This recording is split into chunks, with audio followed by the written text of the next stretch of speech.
Assalamualaikum warahmatullahi wabarakatuh.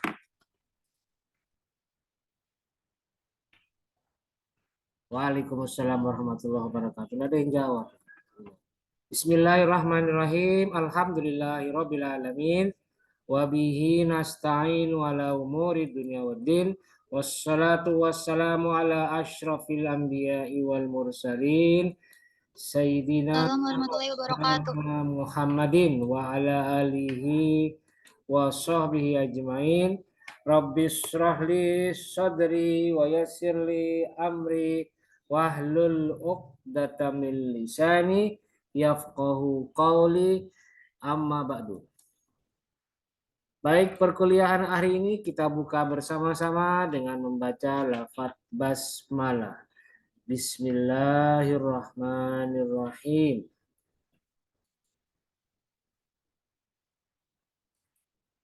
Oke, baik, hari ini kita masuk di perkuliahan MK Bimbingan Penulisan Skripsi yang hari ini sudah memasuki pertemuan ke berapa? Ke-11 ya. Nama ke-11 padahal kan kelas lain itu sudah pertemuan 12. Ya karena minggu lalu ya, tanggal 1 Mei kita libur tanggal merah karena ada hari raya hari buruh, sehingga tanggal merah jadi tidak bisa hadir di kelas, tidak bisa hadir di perkuliahan, libur kuliahnya. Dan hari kita kembali masuk di pertemuan ke-11 yang sudah direncanakan pada pertemuan 11 itu merupakan perkuliahan dengan bentuk presentasi atau penyampaian materi berupa penyampaian makalah atau penyampaian proposal, presentasi proposal yang sudah saya distribusikan untuk seluruh kelas HKIA mulai dari pertemuan hari ini hingga pertemuan ke-15. Sudah saya bagi lengkap. Ada 5 kelompok yang akan bergiliran untuk mempresentasikan makalah-makalahnya. Dan perlu saya informasikan bahwa makalah itu adalah hasil dari seluruh materi sudah disampaikan, mulai dari materi pertama yaitu tentang apa itu?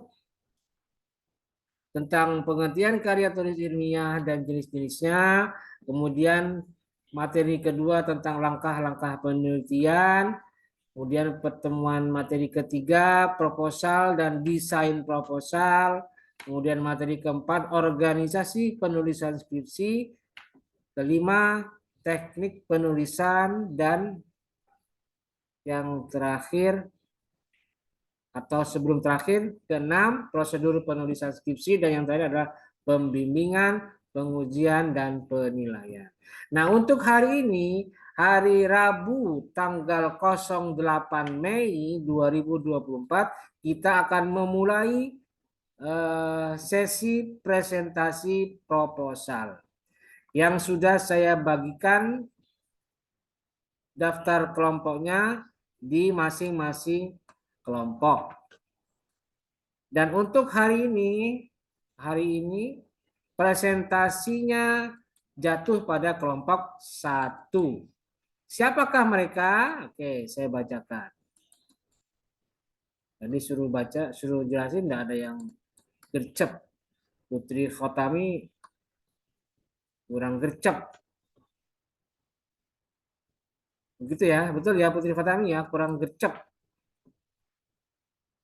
Gercepnya kurang baterainya kali. Udah baterai A3 yang tinggal separuh, jadi sudah lambat. Oke, baik, saya tampilkan kelompok hari ini, kelompok 1. Oke ya.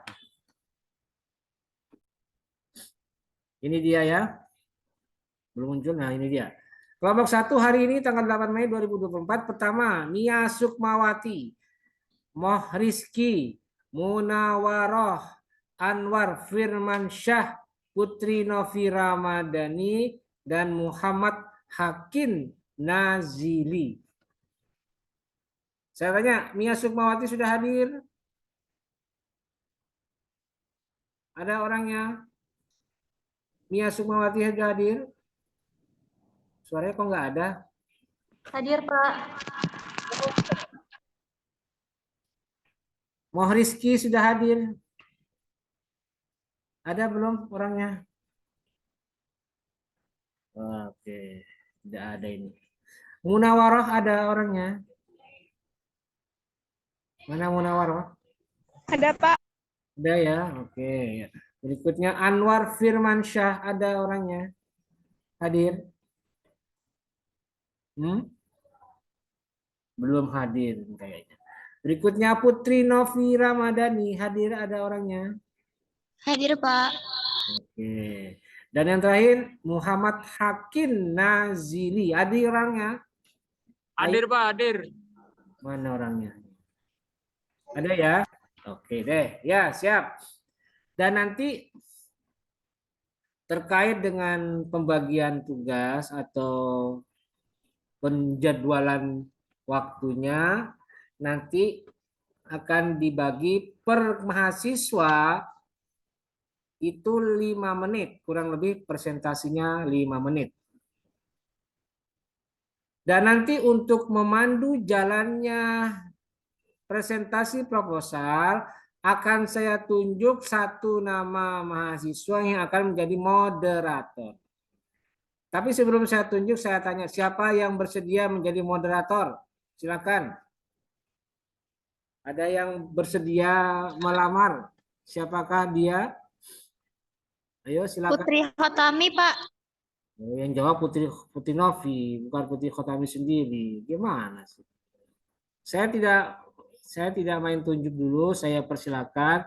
Kalau bersedia, raise hand atau unmute suaranya dan nyalakan kesediaannya. Sampaikan kesediaannya, itu yang penting. Bukan ditunjuk temannya.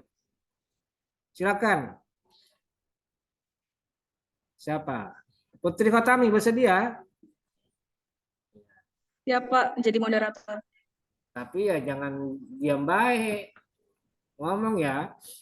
Oke, sekarang saya konfirmasi lagi. Anwar Firmansyah sudah hadir belum? Anwar Firmansyah ada? Belum ada ini. Saya tadi yang belum menjawab siapa itu? Moh Rizky, ada nggak Moh Rizky? Rizky. Ini Rizky yang 013 ya? Betul ya? Bukan 06. Ada Iya ya? Pak, saya masih lama. Iya, kamu kan masih belum sekarang ya, Moh Rizky yang 06. Yang 013 nih, mana orangnya ini? Rizky 013. Tidak ada ya? Ya, berarti sementara yang siap hadir, siap presentasi ada berapa orang? 4 orang ya. Mia Sukmawati, Munawaroh, Putri Novi Ramadhani, dan Muhammad Hakim Nazidi. Nah, masing-masing 4 orang ini saya kasih waktu 5 menit dan nanti moderator yang akan membimbing, yang akan mengarahkan, yang akan memediasi, akan mengatur jalannya diskusi. Jadi setelah kalian masing-masing kelompok, masing-masing anggota ini presentasi, nanti akan ada sesi tanya jawab. Dan saat bertanya, tolong saya pesan kepada yang bertanya, tanyakanlah sesuai dengan tema perkuliahan kita. Sebaiknya itu. Jadi jangan sampai terlalu jauh. Yang kedua, boleh bertanya tentang materi, tapi yang sekiranya tidak terlalu sulit, sehingga bisa dijawab dengan baik oleh mahasiswa yang mempresentasikan. Gitu ya. Nanti silakan selebihnya silakan diatur oleh moderator, dalam hal ini Putri Khotami. Nah, nanti di akhir selesai perkuliahan atau selesai presentasi, saya akan membuat sebuah rangkuman, ikhtisar, dan evaluasi yang saya bisa lihat dari proposal yang kalian presentasikan. Jadi sudah dikumpulkan ya semuanya ya, 6 mahasiswa ini sudah mengumpulkan, nanti saya akan pelajari, saya akan buat kesimpulannya. Oke, silahkan saya beri kesempatan nanti kepada Putri Khotami. Mana orangnya Putri Khotami? Oh ini ya. Saya akan jadikan host. Saya akan jadikan host untuk memudahkan proses, misalnya apa itu? Mau tolong nanti yang presentatornya bilang, tolong saya mau menampilkan slide, silahkan. Nanti dibantu sama moderator.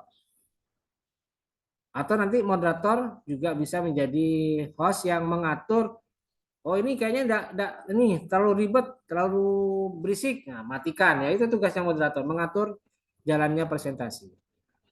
Oke ya. Nah, silakan nanti dimulai dari sekarang. Silakan.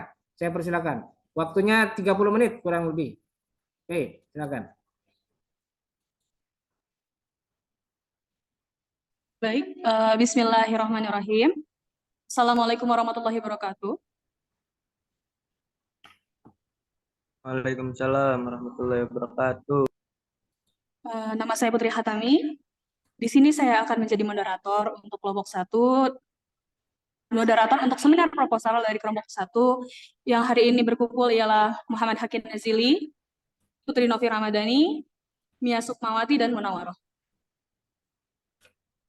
Baik, langsung saja untuk kepada kepada Muhammad Hakim Nazili sebagai orang yang pertama untuk mempresentasikan seminar proposalnya. Kepadanya saya persilahkan.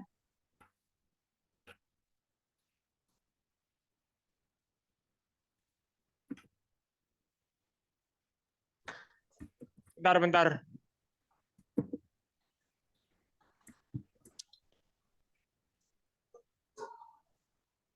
Bentar. Suaranya rame soalnya.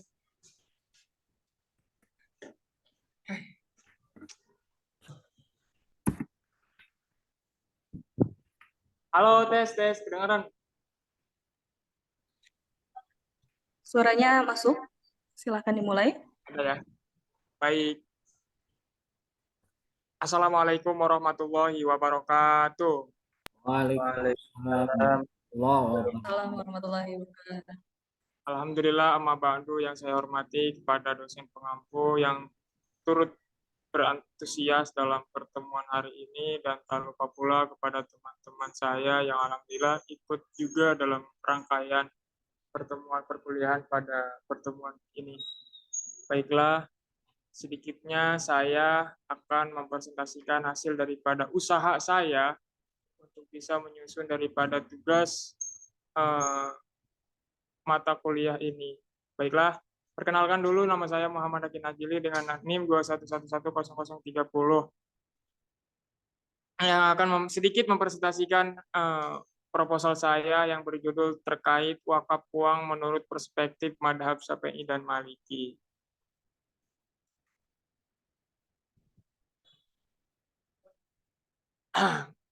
Untuk menjadikan sebuah pendahuluan, di masa ini uang bukan hanya berfungsi sebagai alat ukur saja, akan tetapi uang juga dianggap sebagian dari suatu benda yang dapat diperdagangkan, sehingga sebagian ulama tak ragu juga untuk menetapkan uang sebagai objek wakaf dengan istilah cash wakaf, yang dalam bahasa Indonesia diterjemahkan dengan wakaf tunai.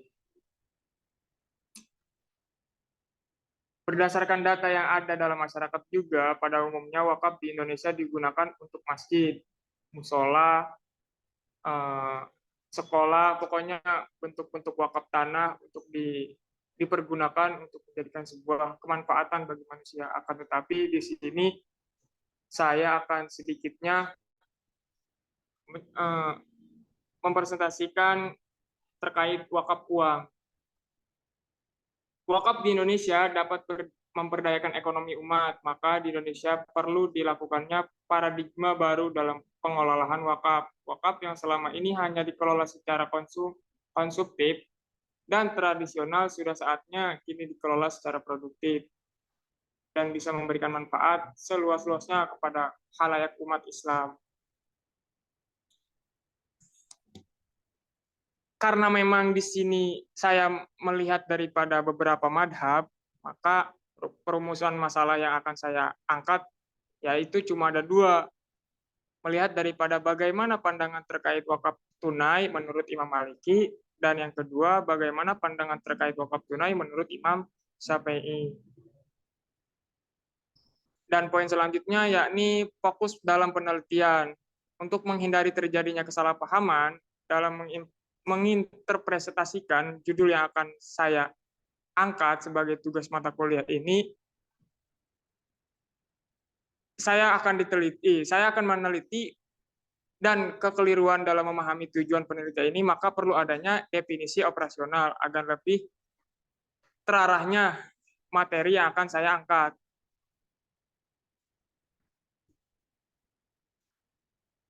Karena memang berlatar dari beberapa madhab, ada banyak madhab dalam agama Islam, akan tetapi hanya dua yang saya angkat, Imam Maliki dan Imam Syafi'i.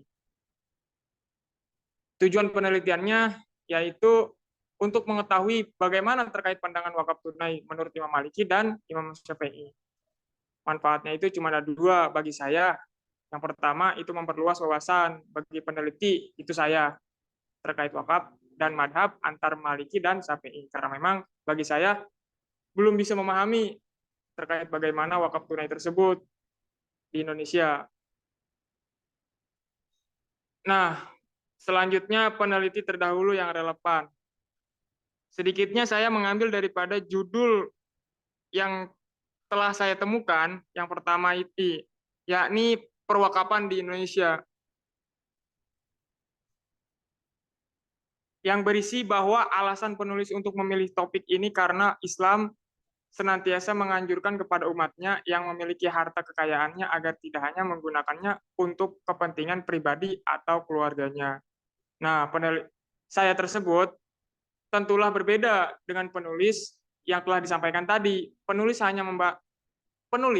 hanya membahas terkait wakaf uang menurut perspektif madhab Maliki dan Syafi'i saja. Sedangkan peneliti yang telah dibacakan tadi yang ada di atas itu melihat daripada ruang lingkup perwakapan di Indonesia saja, tidak melihat daripada perbandingan madhab antara Maliki dan Syafi'i.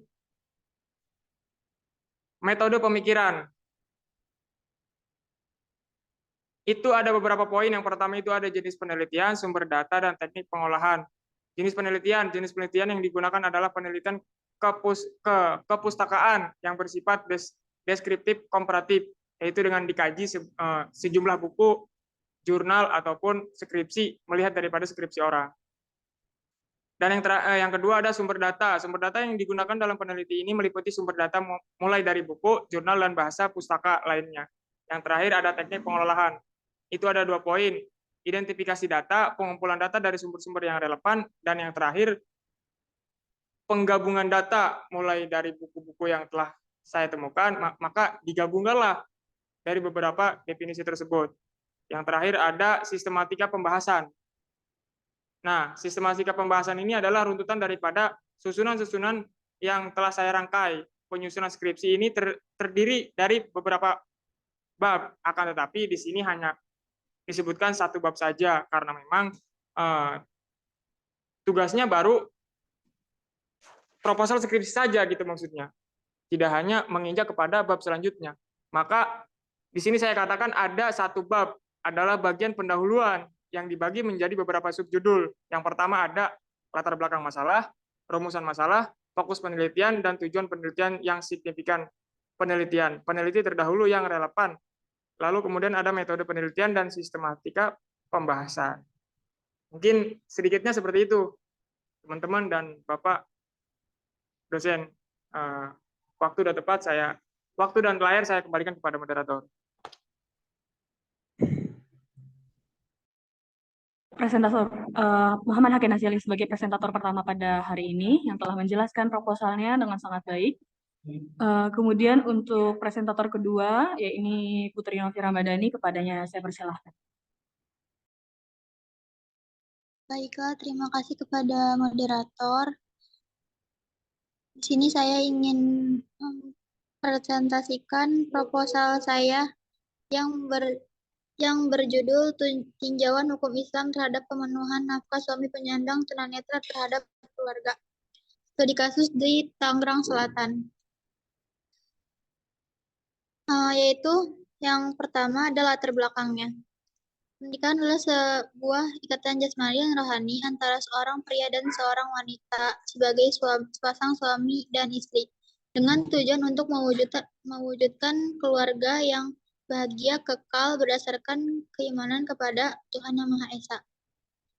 Adapun dalam sebuah perkawinan, mereka harus berinteraksi satu sama lain sehingga menimbulkan peran sosial antara suami dan istri, kakak dan ayah dan ibu, putra dan putri, kakak dan adik, yang pada akhirnya dapat dikatakan sebagai bangunan keluarga relevan yang bertujuan untuk membangun keluarga dan kebudayaan bersama.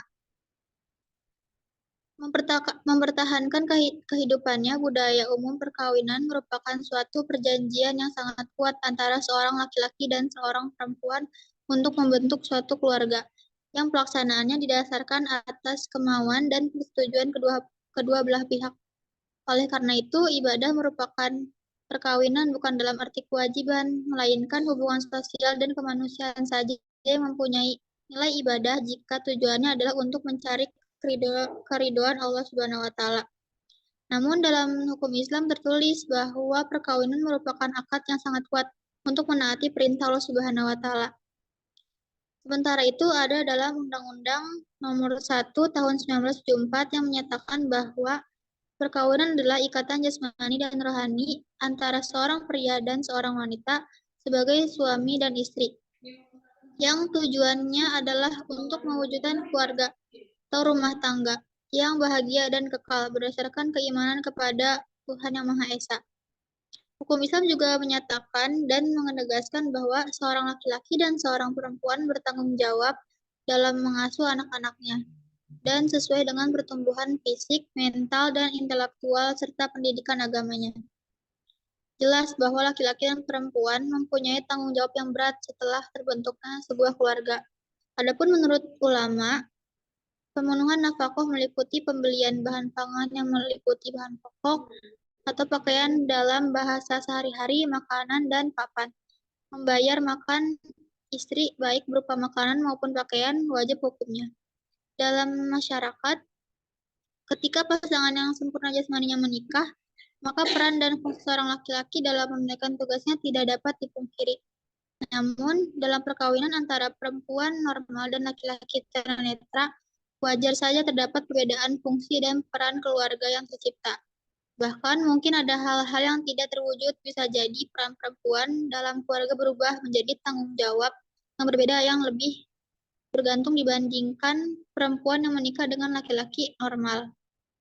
Seperti mencari nafkah untuk memenuhi kebutuhan keluarganya. Dalam fenomena yang terjadi saat ini, banyak perempuan yang bekerja untuk memenuhi kebutuhan keluarganya, karena keadaan keluarga mengharuskan mereka untuk bekerja, seperti pada pasangan suami istri yang suaminya penyandang disabilitas atau tunanetra. Keluarga penyandang disabilitas saling mendukung untuk memenuhi kebutuhan keluarganya. Terkadang perempuan bekerja untuk membantu penyandang disabilitas atau tunanetra ini. Pasangan tunjangan membantu membayarkan biaya sekolah anak-anaknya. Ketika tiba waktunya untuk bersekolah, seorang penyandang disabilitas tidak hanya memiliki satu disabilitas saja, namun biasanya ia memiliki beberapa disabilitas. Di antaranya adalah ada yang disabilitas fisik, sensorik, cacat mental, ataupun kadang-kadang mereka mempunyai sejak lahir atau masa kanak-kanak, remaja, atau bahkan saat dewasa. Karena pasangan tunanetra ini mengetahui kewajiban pengasuhan pasangan penyandang disabilitas karena mereka buta fisik. Karena pasangan tunanetra ini berbeda dengan pasangan normal pada umumnya. Pasangan tunanetra ini sulit untuk mencari nafkah untuk keluarganya dibandingkan dengan orang awam pada umumnya. Padahal dalam teks dan dalil untuk mencari nafkah adalah kewajiban seorang laki-laki atau suami. Adapun di sini manfaat penelitiannya yaitu ada dua keuntungan, yaitu secara teoritis dan praktis.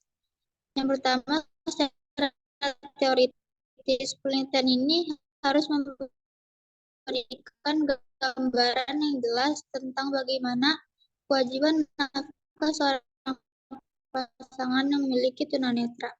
Yang kedua, dalam pelaksanaannya atau dalam praktis pada banyak orang, serta mengetahui bagaimana disabilitas atau penyandang tunanetra. Adapun penelitian terdahulu yang relevan itu ada dua skripsi yang sama, yaitu yang pertama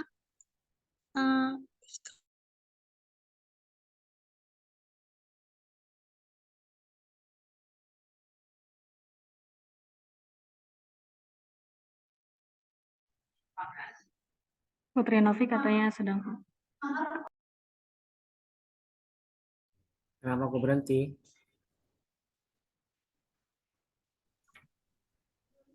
Yuk lanjutkan Putri. ada suaranya nggak, tes? Ya, Iya, Pak. bisa. Lanjut, penelitian terdahulu yang relevan. Ada dua skripsi yang sama, yaitu implementasi hak dan tanggung jawab keluarga pasutri tunanetra. Studi kasus di Kecamatan Kebonsar, Kabupaten Madiun.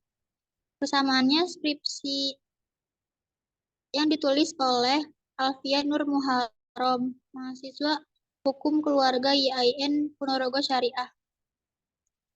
Persamaannya skripsi Alfian Nur Muharrami memiliki satu kesamaan dengan skripsi saya, yaitu sama-sama membahas tentang tanggung jawab seorang penyandang tunanetra terhadap keluarga. Yang kedua, ada tanggung jawab pemeliharaan laki-laki penyandang disabilitas, yaitu kajian kehidupan di Desa Demangan, Kecamatan Gondokusuman. Persamaannya antara skripsi Cut Hasmiyat dengan skripsi saya adalah bahwa keduanya berhubungan dengan kewajiban nafkah dari pasangan yang cacat. Yaitu yang selanjutnya ada fokus penelitiannya. Penelitian ini digunakan yaitu hukum empiris terkait dengan jenis penelitian yang ada dalam proposal ini. Yang dapat digolongkan ke penelitian deskriptif. Adapun metode penelitiannya yaitu pendekatan penelitian. Pendekatan penelitian ini adalah pendekatan hukum empiris. Empiris artinya nyata. Berarti upaya pendekatan terhadap permasalahan yang diteliti dengan ciri-ciri hukum yang nyata atau sesuai dengan realitas masyarakat dengan bantuan data atau wawancara langsung. Yang kedua, jenis penelitian. Penelitian ini adalah penelitian kualitatif. Baiklah, mungkin cukup sekian presentasi proposal saya. Saya kembalikan ke moderator. Baik, terima kasih kepada Putri Novi yang sudah mempresentasikan proposalnya pada hari ini. Kemudian akan dilanjutkan oleh Munawaroh, kepada yang saya persilahkan.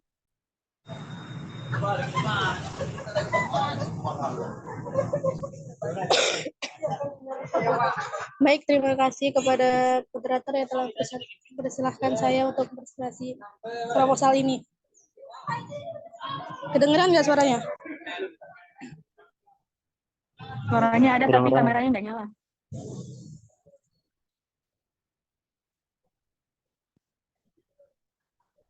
Bentar.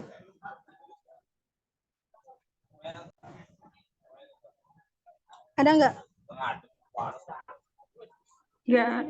Aduh, nggak ada, Kak.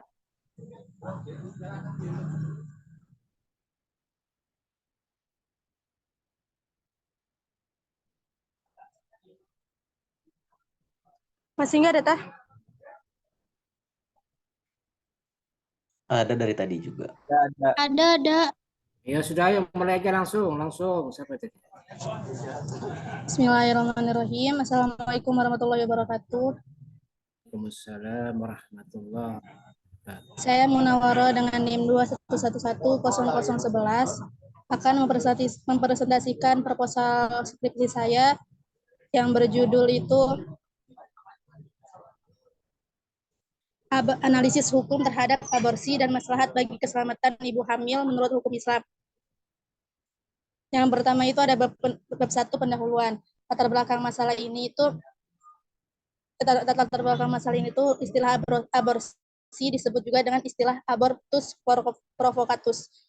Abortus provocatus ini pengguguran kandungan yang disengaja terjadi karena adanya perbuatan manusia yang berusaha menggugurkan kandungan yang tidak diinginkan, meliputi abortus provocatus dan abortus provocatus medicinalis dan abortus provocatus kriminal. Ini adalah pengguguran kandungan dilakukan berdasarkan alasan pertimbangan medis.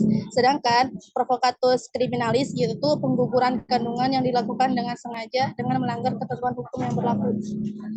Kalau secara etimologi, aborsi ini berasal dari bahasa Inggris. Abortion, medical operation, to abort kecil.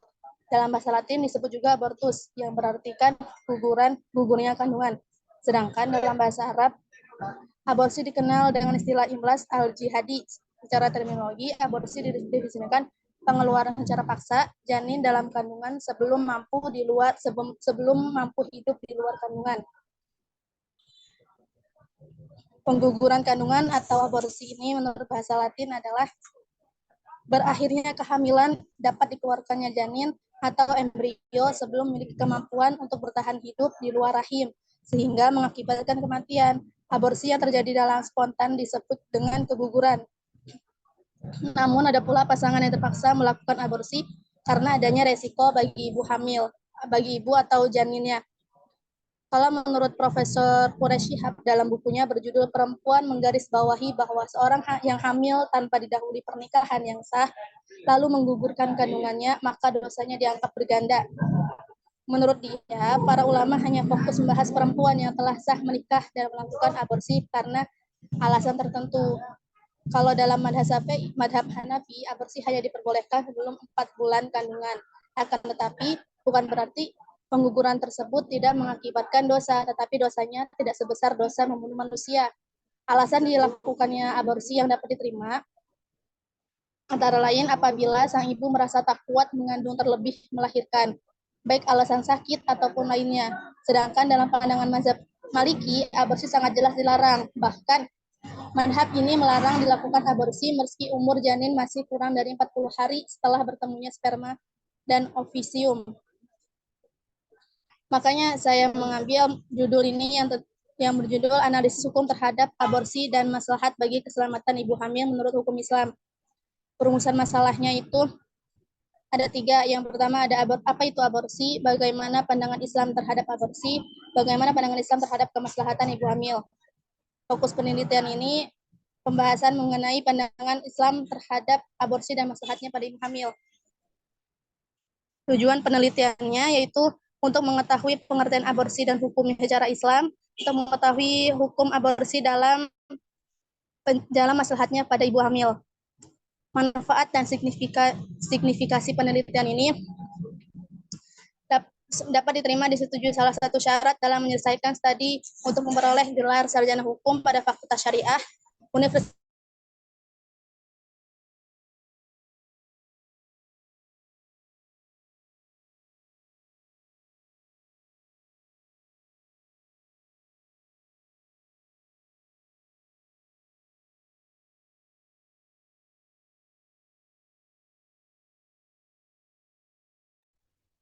Suaranya hilang. Kenapa hilang? Moderator?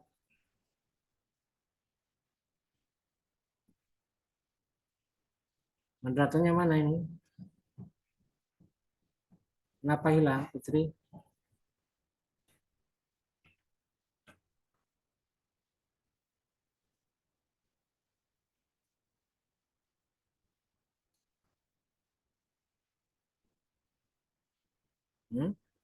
Kok hilang suaranya, Putri? Kemana ini Munawar?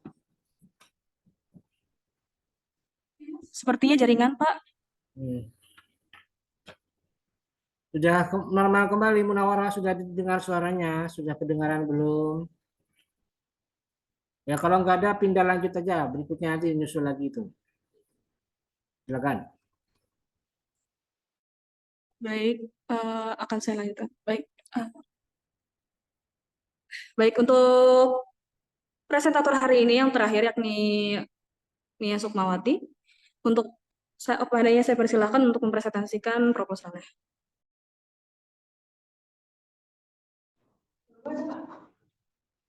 Baik, terima kasih kepada moderator yang telah mempersilahkan saya untuk melakukan presentasi hasil proposal yang saya kerjakan. Gue nggak ada suaranya kok. Judul dari proposal penelitian yang saya kaji adalah pengangkatan anak adopsi yang berbeda agama perspektif hukum Islam. Nah, kemudian langsung saja ke latar belakang. Menurut Syara, pernikahan merupakan sebuah ikatan seorang laki-laki dengan seorang perempuan dengan ucapan-ucapan tertentu yang memenuhi syarat dan rukunnya. Kemudian pengertian nikah menurut Sayuti Tholib adalah perjanjian suci untuk membentuk keluarga antara seorang pria dengan seorang wanita. Nah, hal ini sejalan dengan penciptaan manusia, baik laki-laki maupun perempuan, yang diciptakan berpasang-pasangan dengan tujuan memenuhi harapan agar memperoleh keturunan yang sehat jasmani dan rohani. Kemudian, anak adalah aset akhirat yang dimiliki oleh orang tua. Dalam Islam, sepanjang anak belum mempunyai suami, dosanya masih dipikul oleh orang tuanya. Sehingga orang tua memiliki kewajiban untuk menjaga dan mengajarkan apa yang dilarang dan apa yang diperbolehkan dalam agama Islam sebelum dia memiliki suami. Kemudian anak merupakan anugerah yang dititipkan Allah kepada manusia untuk dijaga, dirawat, dan diberi kasih sayang. Hal ini sejalan dengan salah satu konsep tujuan syariah yang disebut dengan maqasid syariah, yakni hifzu al-nasl, yang artinya memelihara keturunan. Maka dari itu, kehadiran anak menjadi pelengkap adanya perkawinan. Namun, ada kalanya suatu pernikahan diuji oleh Allah. Salah satunya adalah dengan tidak dikaruniai keturunan. Maka salah satu cara untuk menyelesaikan permasalahan tersebut adalah dengan cara mengadopsi anak. Nah, pengangkatan anak ini bukanlah suatu hal yang baru di Indonesia, karena hal tersebut sudah sangat lazim dilakukan oleh masyarakat. Kemudian, Imam Al-Qurtubi yang mana merupakan ahli tafsir klasik memberitahukan bahwa Rasulullah juga pernah mengangkat Zaid bin Harisah menjadi anak angkat. Nah, kemudian dari pengertian anak angkat itu sendiri adalah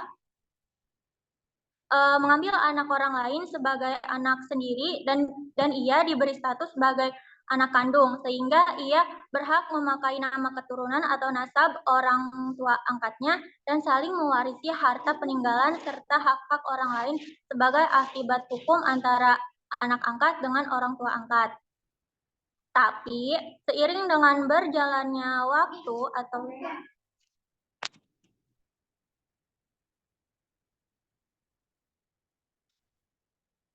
kok di gue masih ada? Tapi seiring dengan berjalannya waktu atau zaman, fenomena yang terjadi di masyarakat ini semakin krusial, yakni pengangkatan anak yang berbeda agama dengan agama orang tua angkatnya. Hal ini kemudian akan berdampak pada anak itu sendiri mengenai identitas diri anak tersebut. Maka dalam proposal ini penulis memakai hukum Islam melihat anak adopsi yang berbeda agama dengan orang tua angkatnya, serta bagaimana tata cara melakukan pengangkatan anak adopsi. Permasalahan masalahnya yaitu seperti yang tadi saya sampaikan, bagaimana tata cara pengangkatan anak adopsi serta syarat-syaratnya. Kemudian apa pandangan hukum Islam tentang orang yang mengangkat anak tapi berbeda dengan agama orang tuanya. Fokus penelitiannya adalah membahas bagaimana pandangan Islam ya tentang hukum mengangkat anak yang berbeda dengan agama orang tua angkatnya. Jika boleh, apa dasar hukum dan dalil yang melatar belakangi hal tersebut? Dan jika tidak boleh, maka apa alasan yang diberikan? Kemudian tujuan penelitian untuk mengetahui bagaimana proses pengangkatan anak, mengetahui bagaimana pandangan hukum Islam terkait orang yang mengangkat anak tapi berbeda dengan agama orang tuanya. Manfaat penelitian seperti yang teman-teman sampaikan sama, yaitu ada dua, manfaat praktis dan manfaat teoritis. Manfaat praktis sendiri adalah guna menambah pengetahuan serta memperluas wawasan bagi penulis untuk memenuhi syarat ujian akhir semester dalam menyelesaikan studi. Kemudian yang kedua, manfaat teoritis.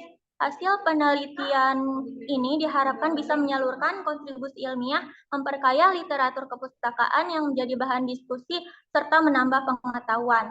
Kemudian F, ada penelitian terdahulu yang relevan. Penelitian yang saya ambil yaitu pada skripsi Dea Aliska yang berjudul Tinjauan Hukum Islam Terhadap Anak Angkat Berstatus Non-Muslim. Kemudian yang kedua, ada skripsi Umi Rahayu yang berjudul Tinjauan Sosiologi Hukum Terhadap Pengangkatan Anak Muslim kepada Keluarga Non-Muslim. Dan yang terakhir adalah jurnal RH Saufan Hadana yang berjudul Pengangkatan Anak dalam Perspektif Hukum Islam. Kemudian yang selanjutnya ada kerangka pemikiran. Menurut fakta lapangan, pengangkatan anak sudah menjadi bagian dari adat kebiasaan masyarakat Muslim di Indonesia dan telah menjajaki dalam praktek peradilan agama dengan dasar hukum Undang-Undang Nomor 1 Tahun 1974 tentang perkawinan dan kompilasi hukum Islam. Pengangkatan anak adalah mengambil anak orang lain dan menjadikan anak sendiri. Namun, seiring berkembangannya zaman, di mana pola pikir masyarakat semakin meningkat, dengan tujuan pengangkatan anak tidak semata-mata mendapatkan anak saja atau sebagai pancingan, tetapi juga untuk kesejahteraan si anak. Hal ini tercantum dalam pasal 12 ayat 1 Undang-Undang tentang Kesejahteraan Anak. Kemudian yang selanjutnya ada metode penelitian. Dalam metode penelitian ini saya menggunakan pendekatan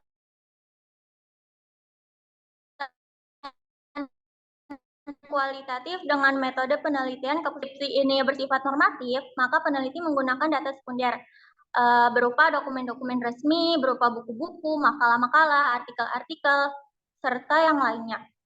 Kemudian teknik pengumpulan data dalam penelitian ini dihasilkan dari dokumen-dokumen yang seperti saya sebutkan tadi. Kemudian yang terakhir ada sistematika penulisan. Pada bab 1 berisi tentang pendahuluan. Pada bab ini peneliti menguraikan masalah yang menjadi latar belakang masalah, rumusan masalah, fokus penelitian, tujuan dan manfaat penelitian. Sekian, saya kembalikan kepada moderator. Baik, terima kasih pada Min Sukmawati yang telah mempresentasikan proposalnya pada hari ini. Kemudian kita kembali lagi kepada Munawaroh yang sebelumnya terputus dikarenakan jaringan. Kepadanya saya persilakan.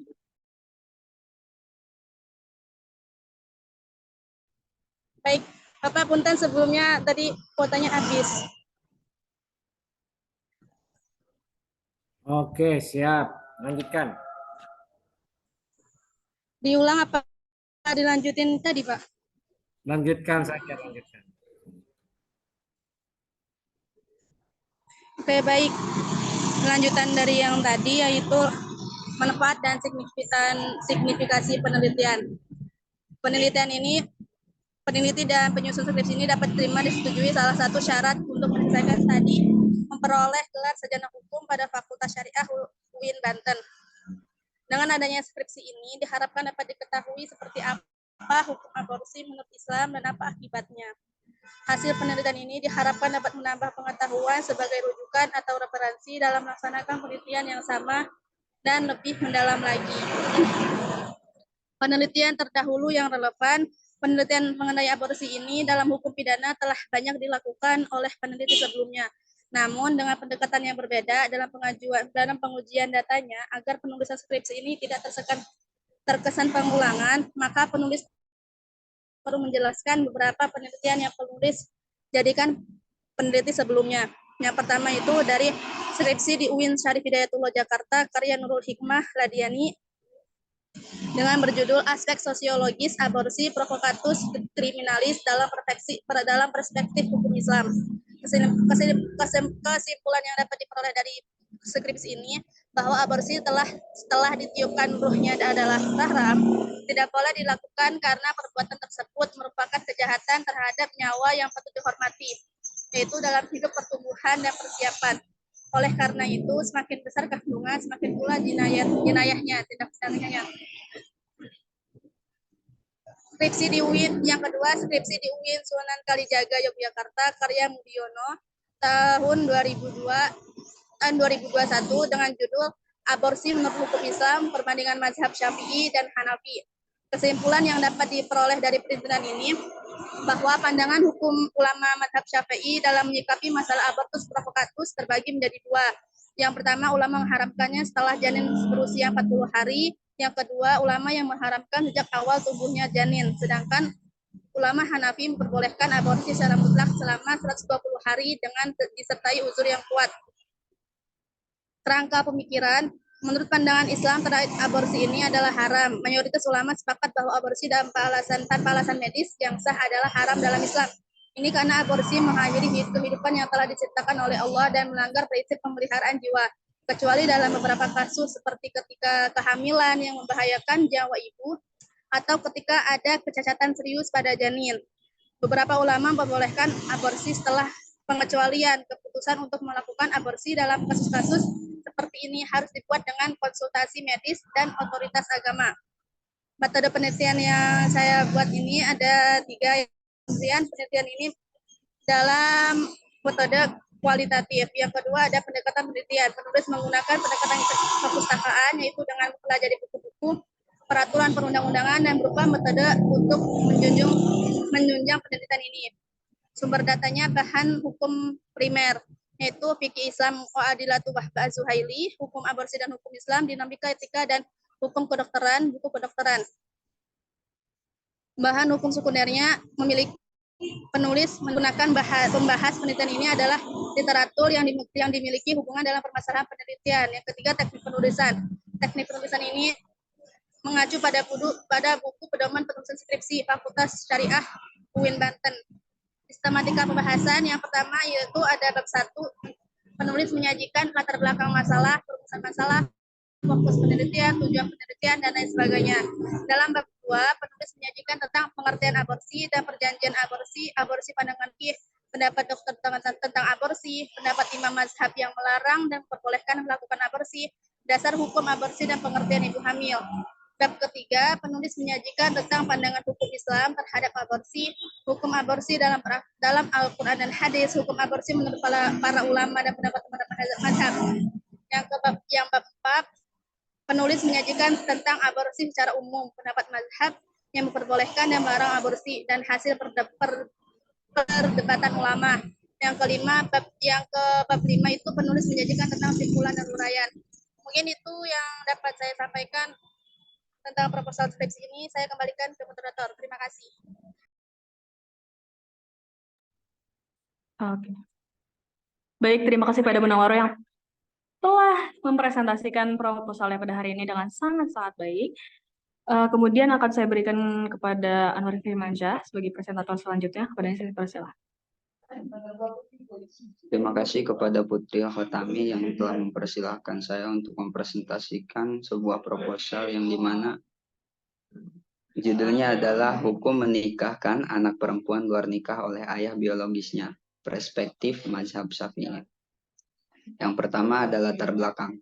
Perkawinan tersebut menghindarkan manusia dari bahaya berbuat zina dan menenteramkan kehidupan. Perkawinan merupakan ibadah bagi kita serta akan mendapatkan kebahagiaan. Syariat pernikahan merupakan salah satu hukum yang ditetapkan oleh Allah Subhanahu wa Ta'ala demi kemaslahatan seluruh umat manusia, guna menyalurkan kodrat manusia dalam menyalurkan nafsu birahi secara benar serta melahirkan keturunan yang sah sesuai syariat Islam. Di samping mewujudkan suasana rumah tangga yang sakinah, mawadah, dan warahmah.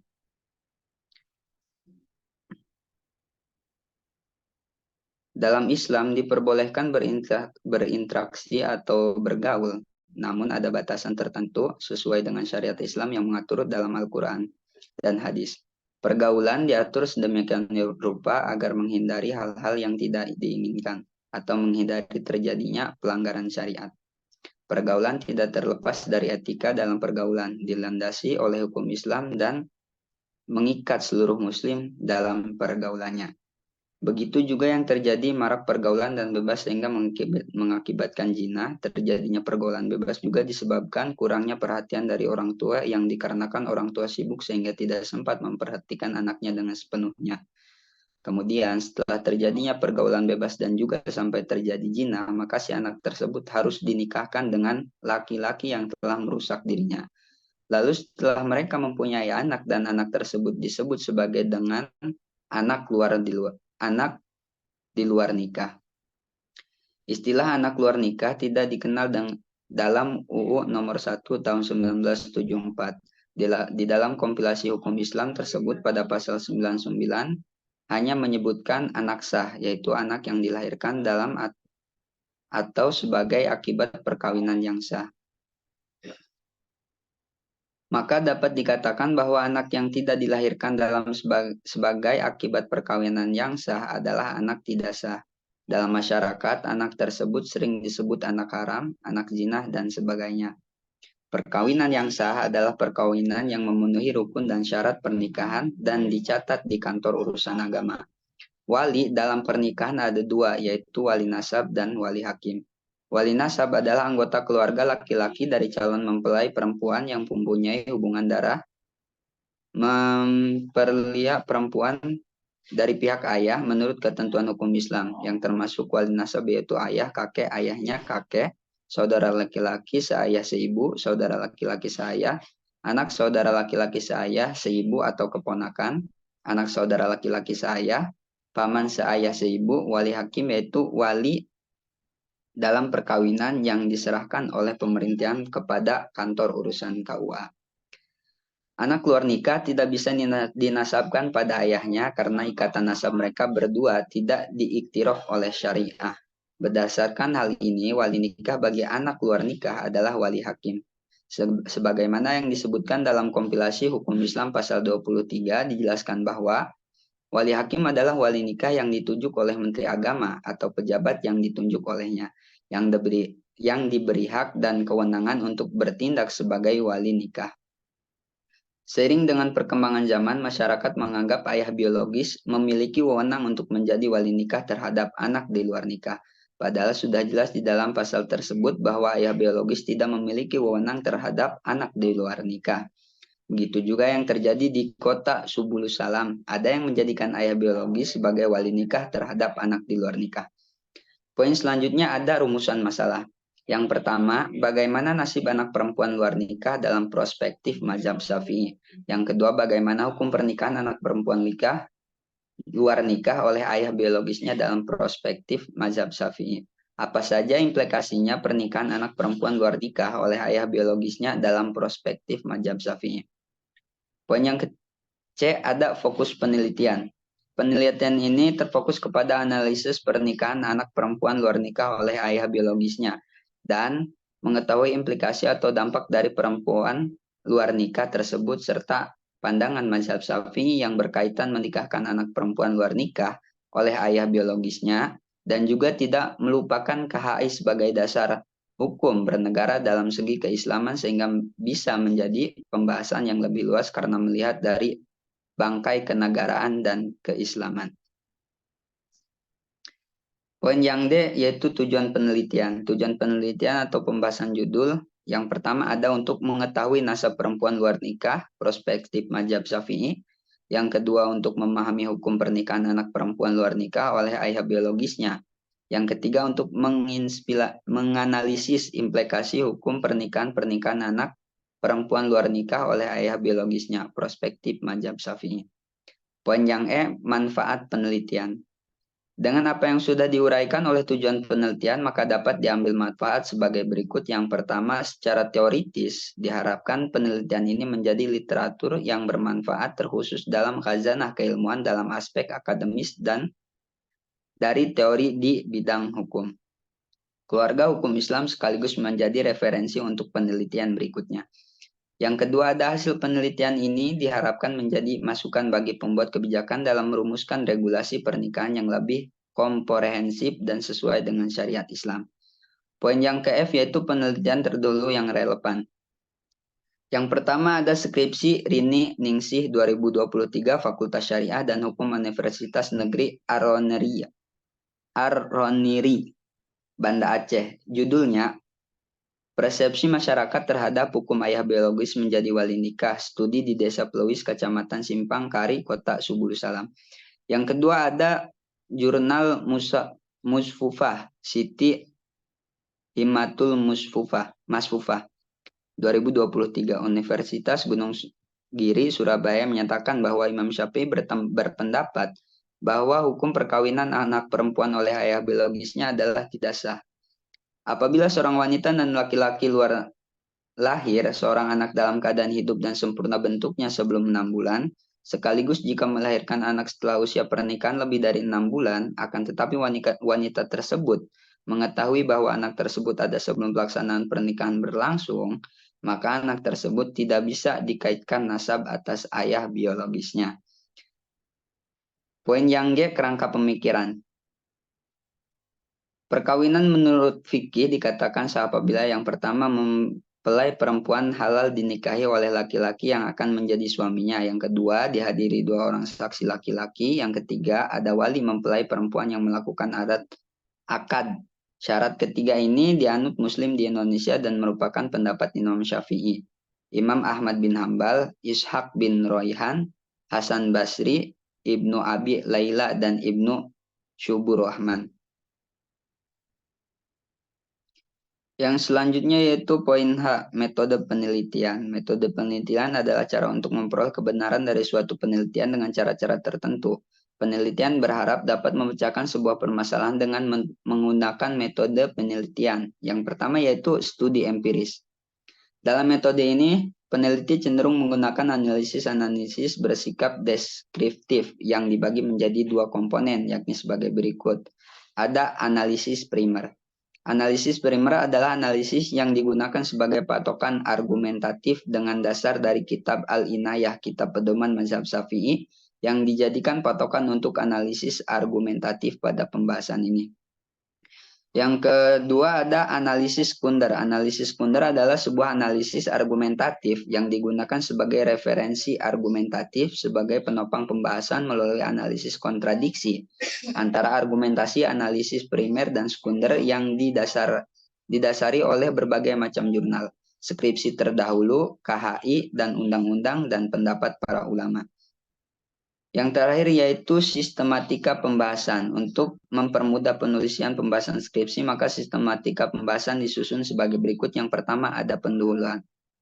Bab ini berisi tentang latar belakang masalah, rumusan masalah, fokus penelitian, tujuan penelitian, manfaat penelitian, penelitian yang terdahulu yang relevan, kerangka pemikiran, metode penelitian, dan sistematika pembahasan. Mungkin cukup sekian dari saya kembalikan kepada moderator. Terima kasih.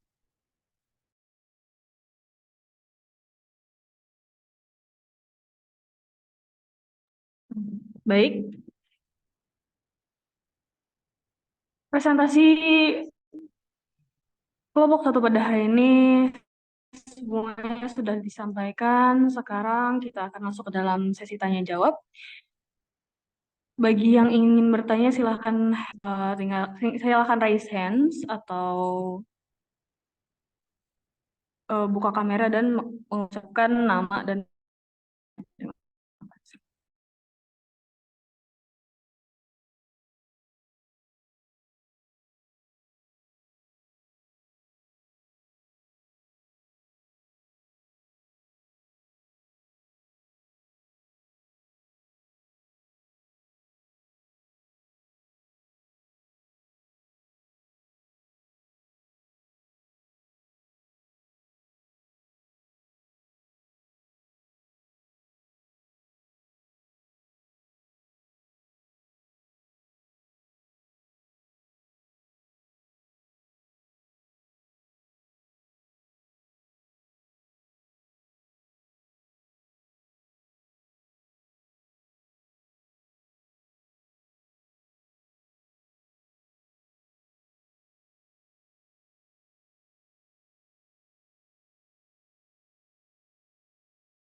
Ada yang mau bertanya nih?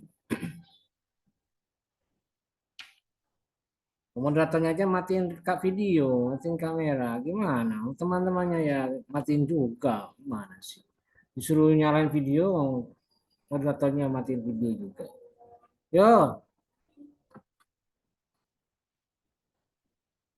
kamu pandu ini siapa? Putri. Diarah pertanyaannya bagaimana gitu loh. Terkait apa gitu. Yang saya sudah sampaikan tadi. Coba diulangi lagi. Silakan. Baik, saya ulangi ya. Di sini saya akan membuka sesi tanya jawab untuk kepada presentator kelompok 1 mengenai pembahasan yang telah mereka presentasikan mengenai proposalnya. Jika ada yang ingin bertanya, silahkan raise hands, kemudian open kamera dan open mic, sebutkan nama dengan ini. Terima kasih.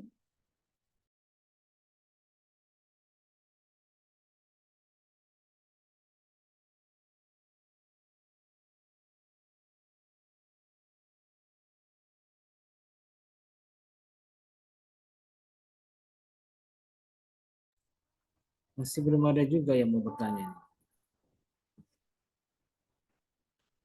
Hah? Belum ada yang mau tanya juga. Agus, silakan Agus.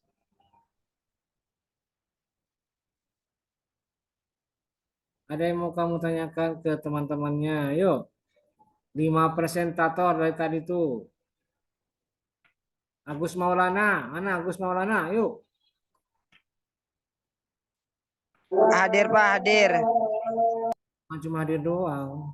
Mau bertanya kah kepada 5 yang presentasi tadi atau apa?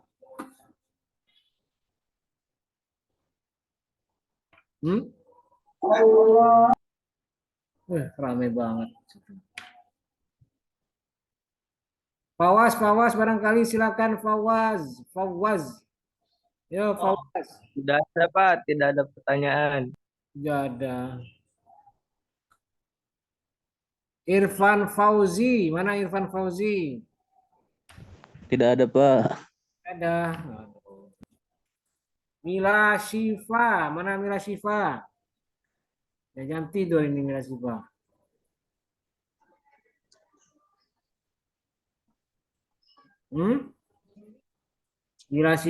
Mila Shifa, ada orangnya? Ya, jangan tidur dia. Nihayatul Fadilah, ada orangnya hadir? Ya, jangan lagi masak dia ini. Hadir, Pak. Buru gosong masakannya kamu.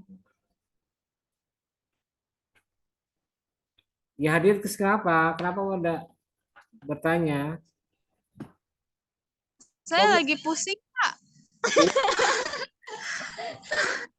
Apa mikir nasib bangsa bagaimana? Hah? Kok pusing? Usah dipikir dalam-dalam, anggaplah itu omongan sampingan aja itu. Jangan dimasukkan ke dalam hati. Omongannya bagus. Ya, Ada yang menanyakan nih, Haya? Tidak ada, masih pusing. Pak, nggak dulu, Pak. Nggak dulu, oke. Izin bertanya Pak, tadi ada satu tuh yang punya Munau. Ya silahkan, lanjut. Tuh saya tuh pernah ini Pak, tadinya saya juga ngambil itu tuh, cuman nggak tahu beda. Saya ngambilnya itu perbandingan lagi gitu tuh. Tadi nggak tahu, cuman isinya kayaknya sama sih Pak. Apa judulnya yang dipertanyakan gitu tuh. Ntar, jangan Pak, bukan saya. Itu Munawar. Iya, iya, Neng, Neng Maneng, Munau, Teh Munau, mana? Apa Gus? Oh iya, itu tuh yang lebih, yang kan sempat apa namanya kayak apa karena Temuno itu termasuk kepada penjelasan mengenai tentang aborsi ya. Saya juga kan kayak pernah mau mengangkat masalah itu, cuman ya jadi gitu jadinya. Nah ini kayak hampir mirip yang dipertanyakan itu apa namanya, yang lebih kenapa Temuno tuh ngambil apa namanya tadi mengenai tentang aborsi gitu tuh, sedangkan yang lebih menarik untuk digali lagi itu dalam segi apanya gitu. Karena kan tadi penelitian terdahulu kan memang Imam Syafi'i atau Imam Hanafi Imam Malik itu sudah apa namanya adanya perbedaan ataupun ya sudah dijelaskan gitu. Nah yang lebih meneliti ataupun yang lebih dikaji lagi di bagian proposal skripsi Temuno tuh apanya gitu tuh yang digali gitu tuh. Terima kasih.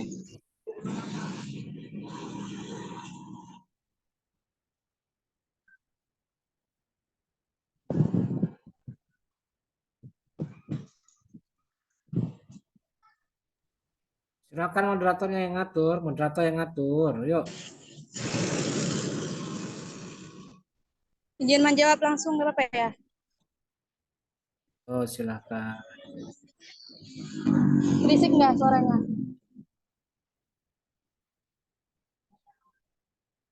Halo Tami. Halo, tes, halo. Ya. Jadi saya ngambil judul itu tuh kayaknya lagi penting karena kayak aborsi itu kan isu yang sensitif gitu, yang memerlukan pendekatan secara cermat kayak dari sudut pandang hukum, terus juga agama. Dalam konteks Islam ini, aborsi ini dibahas dalam kerangka hukum syariah yang melibatkan berbagai aspek tersebut, aspek termasuk hak-hak dan kewajiban individu. Jadi kayak kenapa saya ngambil ini lebih untuk manusia ya, orang-orang itu harus lebih berhati-hati atau lebih menjaga dirinya gitu tuh, jangan sampai menggugurkan kandungan dengan asal. Terus juga kan banyak yang belum tahu, kalau misalkan yang belum tahu tuh tentang aborsi itu tuh penjelasan lebih lanjutnya dari hukum Islam itu begini gitu. Jadi kan banyak orang asal menggugurkan kandungan asal ini gitu tuh, asalnya menyepelekan menggugurkan kandungannya gitu tuh. Jadi lebih ke lebih pengen tahu tentang hukum Islamnya aja sih gitu. Oke, terima kasih. Terima kasih kepada Muna yang telah menjawab. Bagaimana Agus? Muna menjawab bahwa mengambil proposal seperti itu untuk agar memberitahu orang-orang mengenai aborsi dan juga bagaimana aborsi tersebut tidak boleh, terus untuk mengetahui hukum Islam mengenai aborsi tersebut dan manusia itu tidak boleh mematikan keturunan. Bagaimana seperti itu? Iya terima kasih jawabannya. Cuman saya masih apa namanya kayak kurang ini ya, maksudnya gitu tuh kayak apa ya? Kalau melihat kalau emang alasannya kenapa mengambil apa kajian seperti itu kan tadi alasannya gitu ya agar mengenai tentang lebih ini tentang terususnya di hukum Islam kan menurut Imam Syafi'i tadi sudah dijelaskan gitu tuh. Menurut Imam Maliki begitupun Maliki dari sudah dijelaskan. Nah intinya gitu tuh yang lebih apa namanya yang lebih menarik untuk dikaji itu bagian mananya maksudnya gitu. Maksudnya permasalahan bagian mananya, apakah emang alasannya karena emang pengen lebih tahu kan tadi kalau misalkan emang benar-benar ini makan sudah dijelasin di entah itu menurut pandangan Imam Syafi'i kan tadi udah dan juga menurut pandangan ini intinya ya Temono tuh mengambil dari segitunya apakah emang alasannya tadi untuk apa orang tahu lebih dalam mengenai tentang hukum aborsi menurut pandangan Islam. Nah, apakah ya itu kajiannya misalkan dari Temuno sendiri mengambil pendapat misalkan Imam Ghazali. Nah, boleh saja gitu maksudnya. Nah, itu tuh apakah emang tetap mengambil ulama lain kah apakah gimana gitu. Terima kasih. Baik,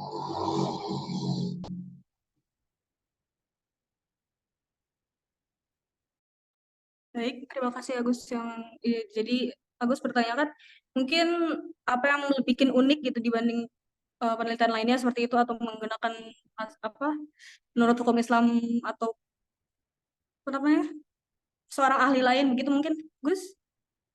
Ya intinya kan tadi kalau misalkan emang menurut pandang Islam kan menurut Imam Syafi'i udah jelasin gitu kan. Terus menurut Imam Maliki juga dijelasin. Nah, itu tuh maksudnya kalau misalkan berterpaku pada itu. Kan temunya juga hampir mirip mengambil ya kasusnya seperti ini. Apakah emang mengambil dari pendapat ulama lain, misalkan contoh Imam Ghazali lah, inilah, apakah gimana maksudnya gitu. Terima kasih. Baik, terima kasih Agus.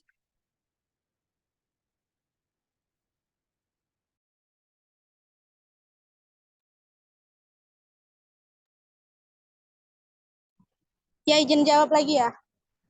Silahkan. Kalau misalkan menurut kan emang benar mazhab Syafi'i, mazhab Imam Hambali itu emang udah jelas itu rinciannya. Mungkin nanti kalau misalkan ada penelitian lebih lanjutnya, kan ini cuma apa proposal skripsi gitu ya, belum lanjut ke bab 2. Kalau misalkan nanti saya bertemu dengan penelitian tentang pandangan hukum, kan ini hukum Islam gitu kan, mazhab hukum Islam pasti banyaklah ulama-ulama yang berpendapat gitu. Kalau misalkan saya lebih spesifiknya lagi, lebih rincinya lagi, mendapatkan kayak tadi Imam Ghazali gitu tuh, saya pasti akan mencantumkan imam-imam tersebut gitu. Jangan patokannya mazhab Syafi'i sama mazhab Imam Hambali, kecuali di situ saya judulnya menurut pandangan mazhab Syafi'i dan Imam Hambali, udah jelas itu pasti pandangannya menurut beliau gitu. Terima kasih. Moderator, izin bertanya, emang judul proposal Munau apa? Maaf tadi lupa.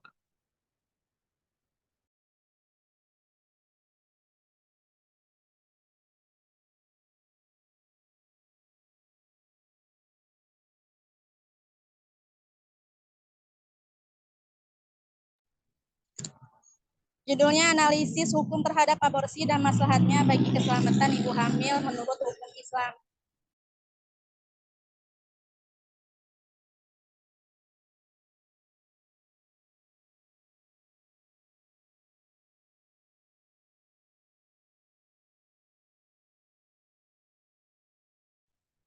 Oke.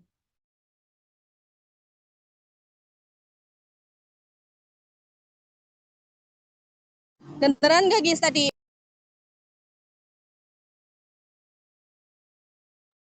Iya, Mun, kedengeran. Pengen tahu judulnya aja sih.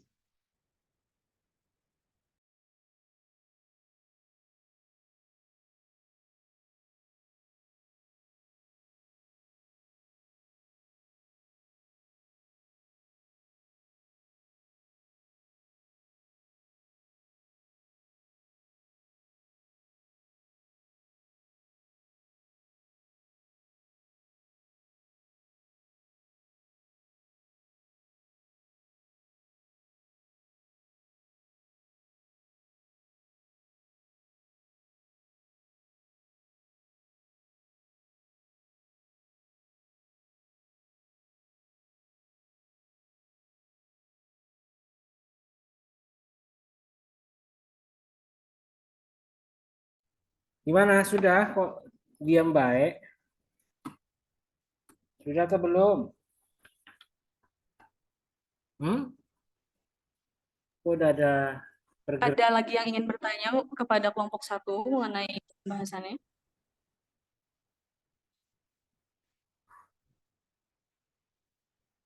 Ya sudah kita aja ya, saya cukupkan aja. Dan karena ini waktu sudah menunjukkan pukul 15:33, jadi perkuliahan dianggap sudah cukup. Dan catatan saya untuk evaluasi hari ini, kalau bisa usahakan ya, pesan saya untuk kelompok 2, 3, 4, dan 5 yang akan datang, usahakan cari mahasiswa, cari teman yang bisa menjadi moderator untuk kelompok mereka Dan nanti tuh apa itu file makalahnya diserahkan kepada moderator, dikirimkan ke dia, karena nanti dia akan bertugas membantu menampilkan, men-share screen-kan makalahnya. Dan tentu saja juga wajib kalian kumpulkan ke saya plus kasih ke teman yang dituju menjadi moderator. Jadi nanti untuk kedepannya tunjuk langsung siapa moderatornya, kelompok 2, 3, 4, 5, siapa moderatornya. Dan nanti baru kalian selain mengumpulkan ke saya di GCR, di menu tugas, juga kalian kirimkan file kalian atau file makalah kalian atau file proposal kalian ke teman yang jadi moderator itu.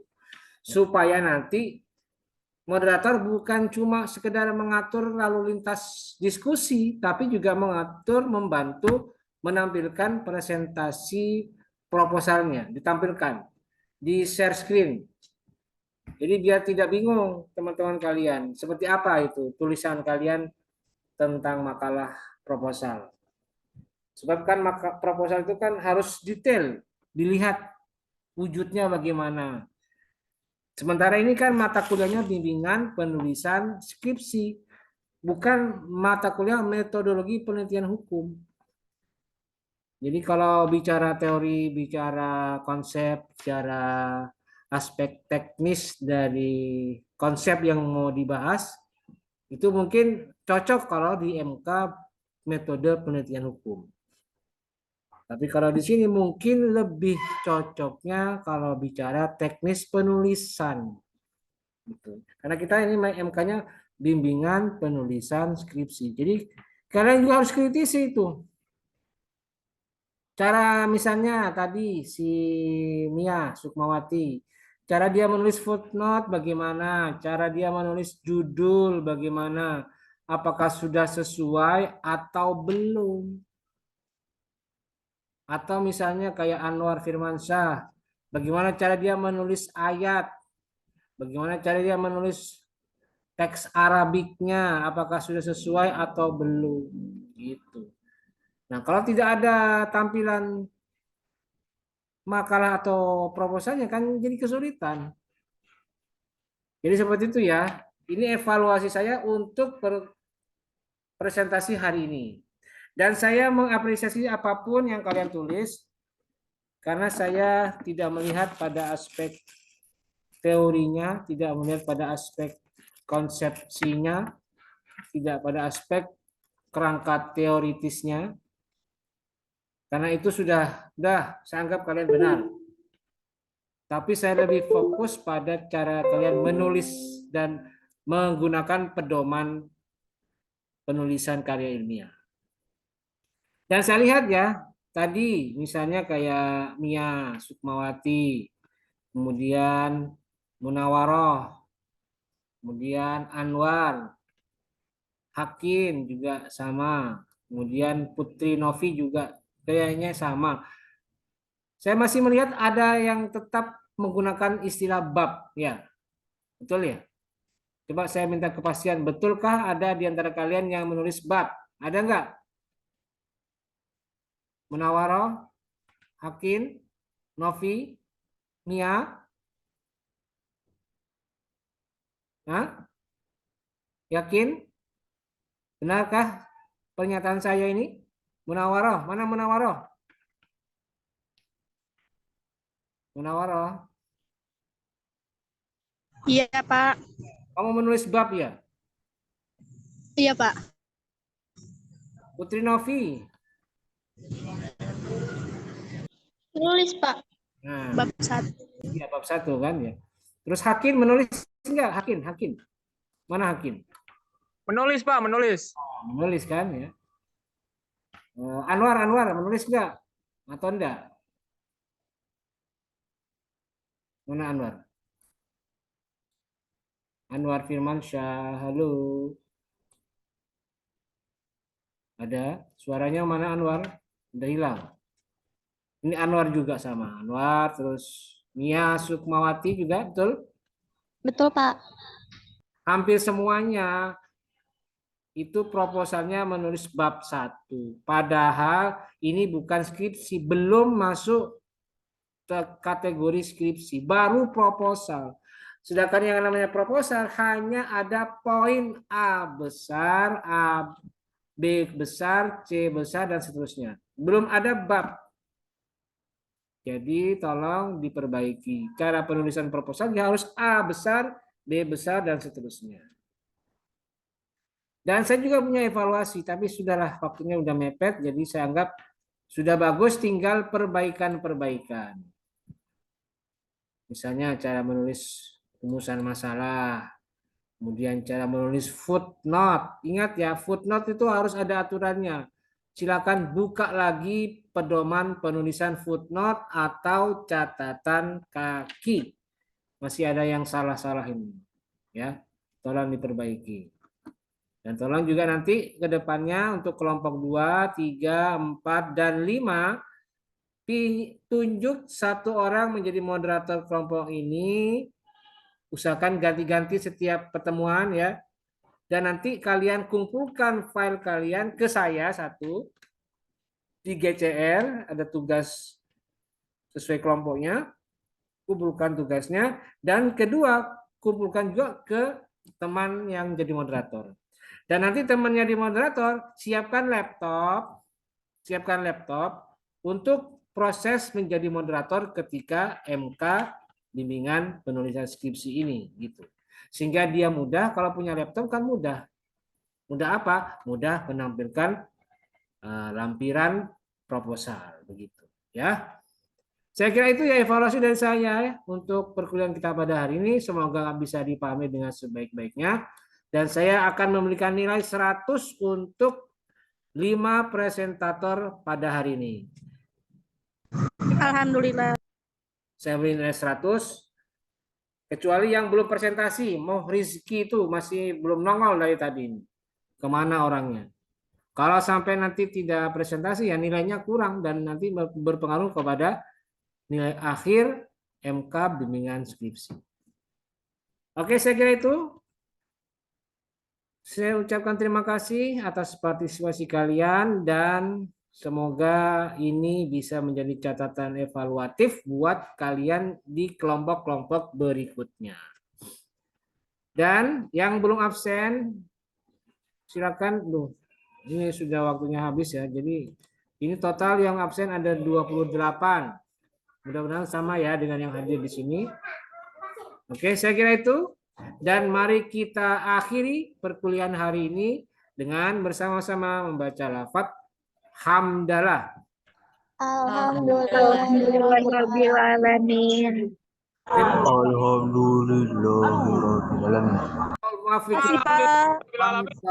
Wassalamualaikum warahmatullahi wabarakatuh. Waalaikumsalam warahmatullahi wabarakatuh.